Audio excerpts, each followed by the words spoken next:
Greetings, my fellow DeviantArt watchers. This is Jacob, aka JPBelow. I'm here to do one of those rare occasions where I actually film myself and post this video on YouTube. I'm not a typical YouTuber because I don't have the essential equipment, and also I basically only have a laptop as a computer at the moment. Hopefully that won't always be the case, but even then I'm not exactly planning on being a regular YouTuber because I want to actually be a content creator who creates my own pieces of entertainment. Someday. Anyways, that's not why you're here right now. You're basically here because you want to see me read your comments that roast me, and the questions that you ask me as in celebration of me reaching my 90 Deviant watchers. Sorry, I'm stammering a little bit here and there. I'm not working off of a script, except for the questions. I want to keep this as genuine as possible, so that's why this is scripted as little as possible. But just in essence, I want to thank all of you who've participated with me, gave me several words of encouragement, who've actually, who stood by me all these years through thick and thin, and shared your own post and allowed me to share my thoughts and opinions with you, because I think that's actually the makings of a great community right there, even with the small parts that mustn't be discussed. In any case, on to the questions. I'm surprised that there are as few as there are here.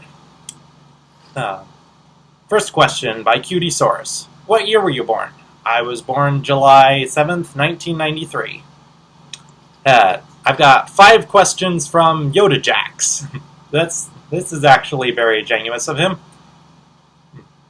Which Pixar movie had the better voice cast, Toy Story or Monsters, Inc.? That's a tough call. Honestly, this may have to do with Pixar films just being such iconic parts of my childhood, but I can't imagine any Pixar character with a different voice than they currently have. I can't picture Woody and Buzz having different voices than Tom Hanks and Tim Allen, just like I can't picture Mike and Sully being voiced by anyone else other than Billy Crystal and John Goodman. Although this does raise a very interesting bit of trivia regarding Billy Crystal. He was actually in line to play Buzz Lightyear, but he turned down the part because he was expecting Toy Story to be a flop. So I guess we can all imagine the look on his face when all expectations were shattered. Best pony. Of the main 6 of the My Little Pony cast, I would go with Rarity. She's my favorite because I can identify with her. I'm the one who likes to seek to bring out the best in people. Favorite SpongeBob SquarePants episode? Right now I'm going to go with Sing a Song of Patrick. Thoughts on Randy's Newman music? I'm impartial to it. Scariest Disney moments? Pretty much all the ones that everyone else has lifted off on their lists. My vote for the darkest goes to Night on Bald Mountain from Fantasia. As a kid, the films that scared me most, though, were Beauty and the Beast and Pinocchio. Although scared as I was by some of them, you'd actually be surprised to hear which Disney movie I couldn't even bear to make it through until I was 7 years old. It was Cinderella. Yes.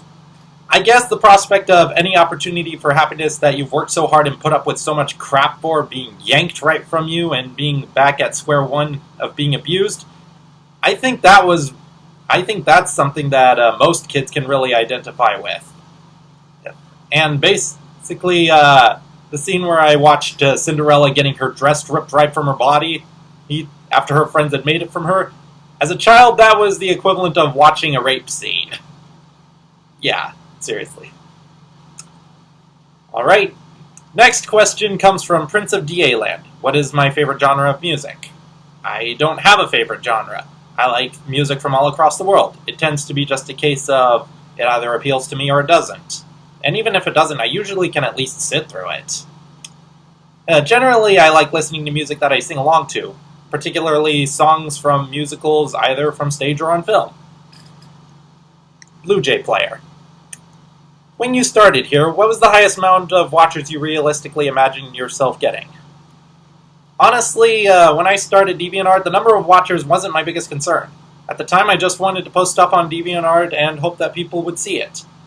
I think what it did impress me was when I was being watched by people who did work that I admire, mostly media critiques, like Dr. W, Yoda Jax, GFF, and others, including you, Blue Jay Player. It's nicest when you get to interact with the people who inspire you, and more so on a regular basis. And finally, the question comes from Dr. W, aka Wesley. Hey Wes, hope you're watching this and enjoy. What do you think constitutes a great movie? I can't really say I'm the best judge or that I have any specific standards to determine what makes a movie great. I enjoyed The Incredibles sequel as much as the original, even though most have said that it wasn't up to those levels, and I know there were even a few people who didn't like it that much at all, and I understand. There are films, TV episodes, what have you, or at least certain aspects of those that I believe deserve more credit than they get, or I see things about them that I think others have overlooked. But I also understand that I can't force others to see everything that I do. That's why I'm even kind of hesitant to call certain things overrated or underrated. As far as I'm concerned, there are several ways to define greatness in the art industry. One definition, I think, is taking the privilege to have your work be seen by a wide audience to push the boundaries and or do something exceptional.